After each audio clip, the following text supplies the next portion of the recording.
This spring I started a new project which is going to take over a year to complete. And I'm working with fingerprint marks, counting the fatalities in both Iraq and Afghanistan since the beginning of the wars. I'm beginning with the statistics about the U.S. military deaths because it's more accurate and clear, and then moving into counting the civilian casualties. The fingerprints mark each individual loss in both of the wars. I began making little fingerprint marks with the gunpowder that I wet and used like ink.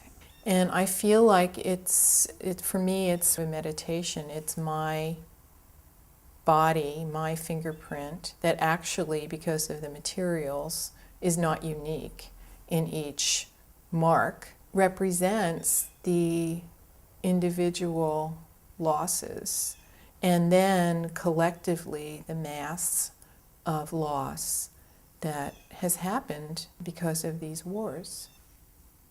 I was very interested to discover, when I started looking for quantities of gauze material, that there was vintage gauze available, which I bought from several sources, some of it from Vietnam era, some of it from World War II era, and it comes in lengths of 6 yards and sometimes an inch wide, sometimes 2 inches wide.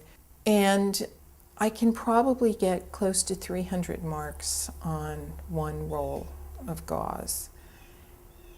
It's an interesting process because I'm counting as I'm making the marks, but I never feel kind of confident that I've been accurate about that. So then I recount after I finish one of the lengths, and it becomes more of a meditation related to that practice.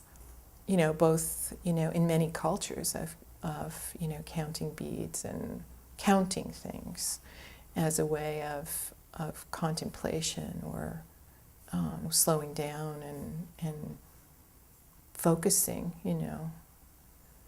calming. I envision many possibilities for the installation depending on the venue and where I am with the process as the accumulated material builds. I feel like there's a number of ways that the work can be displayed, either hanging from floor to ceiling or suspended in space in the middle of a room, layered. It feels like the streamers kind of hang like prayer flags. So having them some distance from the wall and having the material have the possibility of some movement. If the ceilings are lower, the piling up of the material on the floor becomes very interesting because there is a contrast between the individual strands and more easily read individual marks of the material against the wall or hanging suspended, and then the collective sort of piling up of the material when it collects on the floor below. I really would see this installation as more of a prayer for peace than as a reference to the violence. I mean, it is an accumulation of collecting or gesturing or acknowledging the amount of destruction and presenting it in a way that asks for something different.